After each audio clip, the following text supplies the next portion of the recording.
Welcome back to the Michael Pell podcast. Here we are in January 2021, and it's 6 months now. I've been based in Brisbane. Myself and my wife and little fella Oscar moved up after 4 years in Sydney, getting the business off the ground in Sydney. Obviously, we're from Perth originally, and I've also spent a few months living in Melbourne. So I'm really thankful. I'm really grateful that I've managed to live in the four big cities, Perth, Melbourne, Sydney and Brisbane.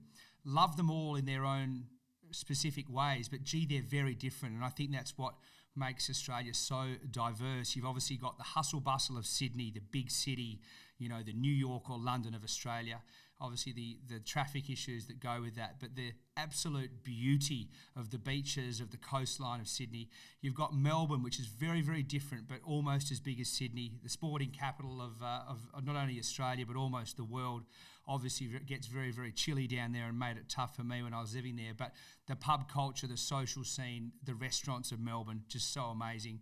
And then heading north to Brisbane and living up here now, it's just been a great change in terms of it's probably a cross, I think, it's actually a cross between all of the big cities, really. It's not as small as Perth, it's not as big as your Melbournes and your Sydneys, and it's from our point of view, from a family point of view, we feel a really good spot to bring up our young, budding and growing family. So look, that's a little bit of a summary of what I've been up to over the last 20 years in my property journey, having grown up, as I said, in Perth, where we love the beaches over there. But I'm very thankful to have a pretty good knowledge of all the major capital cities.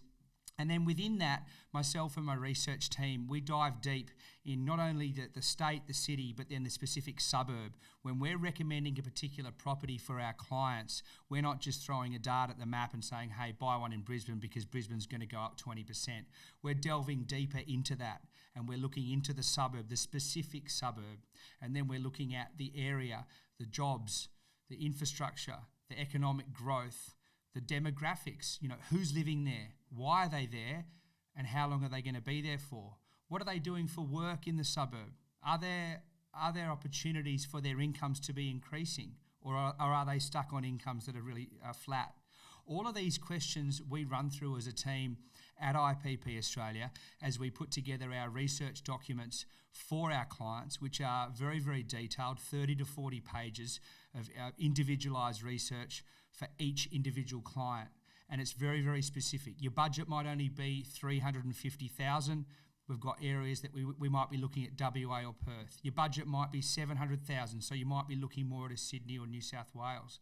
But again, it depends on where the property cycle is at. But I think now, early 2021, all of the major states, I think all of Australia is looking at increases, but it's still not a case of just buying any property anywhere. It's got to be the right property type in the right area, because you want to maximise your potential. Because it's not about just buying one investment property, remember. One's not going to give you enough for retirement. It's about buying one, getting the equity in that, lowering the debt, and then in a couple of years using that equity to buy number two. A couple of years after that, replicate it, buy number three, buy number four, and build up a property portfolio that washes its own face, so pays for itself from the rental returns, and over time the debt's decreasing, the loan's going down, and the rents are going up, and then you've got more funds for your retirement. So a little bit about myself there. I'm proud to say, I'm 41 and I've spent half my life in the property game. It is my passion. I won't be finding a new career anytime soon, and we're really excited to be helping more and more clients as we head into 2021. People are saying it's the year of the investor. So last year was probably the year of the first home buyer with the home builder grant out, but 2021 is the year of the investor. And if you're interested in investing, make sure you reach out to us. We would be happy to help you.